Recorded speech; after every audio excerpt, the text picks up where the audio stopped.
मेरे प्यारे भक्तों, श्री गणेशाय नमः। जय बजरंगबली। आपका स्वागत है भगवान जप महिमा में। हम आपके लिए लेकर आए हैं आज एक नई वीडियो, और ये वीडियो आपके लिए बहुत ही ज़्यादा महत्वपूर्ण होने वाली है। तो इस वीडियो को आप ज़रूर देखें और लाइक और शेयर करें, और चैनल को सब्सक्राइब करना ना भूलें। आज देवशयनी एकादशी आने वाली है। आषाढ़ मास के शुक्ल पक्ष की देवशयनी एकादशी आ रही है। इसे देवशयनी एकादशी के नाम से भी जाना जाता है। इस दिन भगवान श्री हरि विष्णु शयन अवस्था में चले जाते हैं।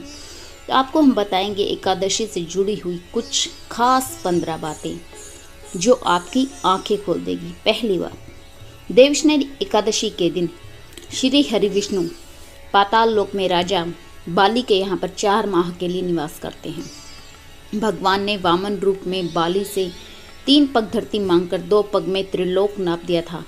तब बाली ने कहा कि प्रभु, अब तीसरा पग मेरा सिर ही बचा है। यह सुनकर भगवान प्रसन्न हो गए थे। तब कहा कि वरदान मांगो। तो बाली ने कहा कि आप मेरे साथ पाताल लोक में रहें। इसी कारण भगवान 4 माह बाली के यहाँ निवास करते हैं। दूसरी बात, देवशयनी के आसपास ही सूर्य उत्तरायण से दक्षिणायन में हो जाता है। सूर्य 6 माह उत्तरायण और 6 माह दक्षिणायन में रहता है। उत्तरायण देवताओं का दिन और दक्षिणायन रात्रि मानी जाती है। तीसरी बात, चातुर्मास का प्रारंभ आषाढ़ माह में देवशयनी एकादशी से होता है। अंततः कार्तिक माह में देवउठनी एकादशी से होता है। देवोत्थान को देवउठनी और प्रबोधनी भी कहा जाता है। चौथी बात, देवशयनी का अर्थ है देव और शयन, यानी कि देव अर्थात विष्णु और शयन अर्थात सोना, नींद या फिर निद्रा।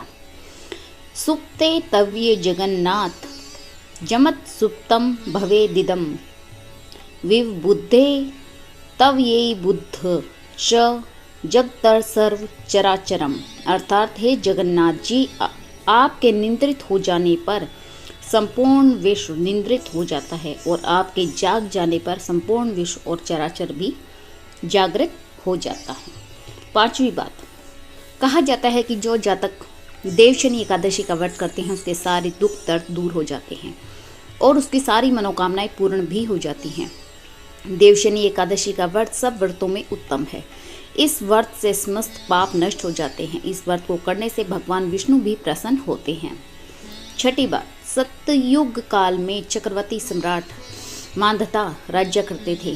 उसके शासन में प्रजा बहुत सुखी रहती थी। फिर एक बार राज्य में लगातार 3 वर्ष तक भयंकर अकाल पड़ा।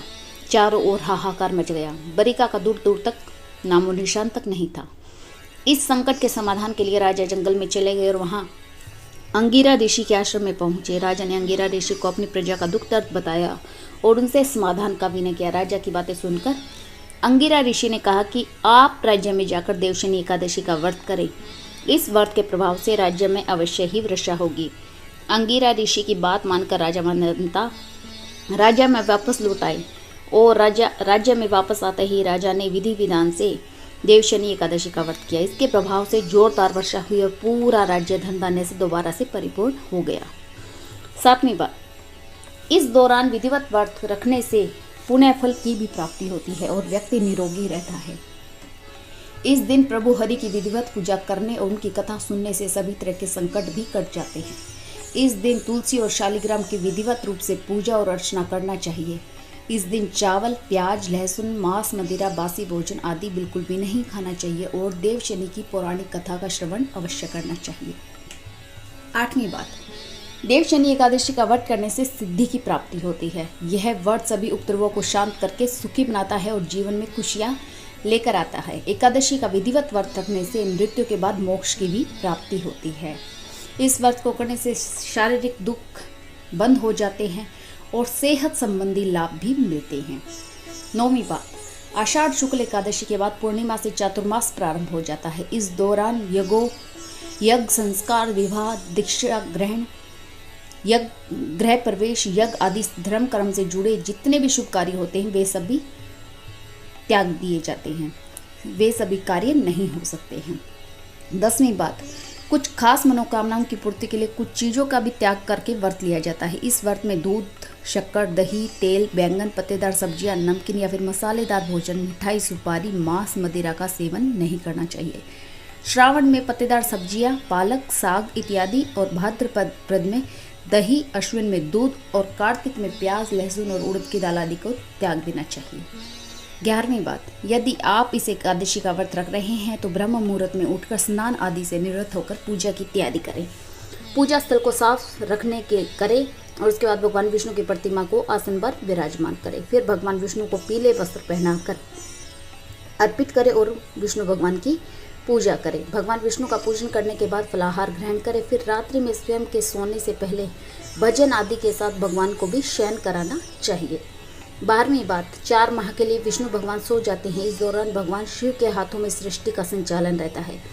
इस अवधि में भगवान शिव पृथ्वीलोक पर निवास करते हैं और 4 मास तक संसार की गतिविधियों का संचालन भी शिव भगवान ही करते हैं। शिव का माह श्रावण माह ही चातुर्मास का प्रथम माह माना जाता है। 13वीं बात, इस मास में श्री हरि विष्णु के साथ ही आषाढ़ में वामन पूजा, श्रावण में शिव पूजा, भाद्रपद में गणेश और श्री कृष्ण की पूजा की जाती है। आषाढ़ के महीने में अंतिम 5 दिनों तक भगवान वामन की पूजा का विशेष महत्व है। इस माह में इन दोनों देवताओं की विशेष कृपा और विशेष व्रत उपवास पूजा करना चाहिए। 14वीं बात, उक्त 4 माह को व्रतों का माह इसलिए कहा गया है कि उक्त 4 माह में प्रथम माह तो सबसे महत्वपूर्ण माना जाता है। इस संपूर्ण माह व्यक्ति को व्रत का पालन करना चाहिए। ऐसा नहीं कि सिर्फ सोमवार को ही उपवास किया जाए, बाकी वार खूब खाया जाए। उपवास में भी ऐसे नहीं कि साबूदाने की खिचड़ी खा ली या फिर खूब मजे से दिन बिता लिया। शास्त्रों में लिखा है उसी का पालन करना चाहिए। इस संपूर्ण माह फलाहार ही करना चाहिए, फिर सिर्फ जल पीकर ही इसमें गुजारना होता है। चातुर्मास में देव पूजन, रामायण पाठ, भागवत कथा, व्रत, दान, साधना और ध्यान भी करना चाहिए। और आखिरी बात, माह में 2 एकादशियाँ होती है, अर्थात आपको माह में बस 2 बार और वर्ष में 365 दिनों में मात्र 24 बार ही नियम पूर्वक एकादशी का व्रत रखना चाहिए। हालांकि प्रत्येक तीसरे वर्ष अधिक मास होने से 2 एकादशियाँ जुड़कर 26 हो जाती हैं। पुराणों के अनुसार जो व्यक्ति एकादशी करता है वह जीवन में कभी भी संकटों से नहीं घिरता है। उसके जीवन में धन और समृद्धि बनी ही रहती है। तो ये थी कुछ महत्वपूर्ण बातें जिनका आप लोगों को जरूर पता होना चाहिए।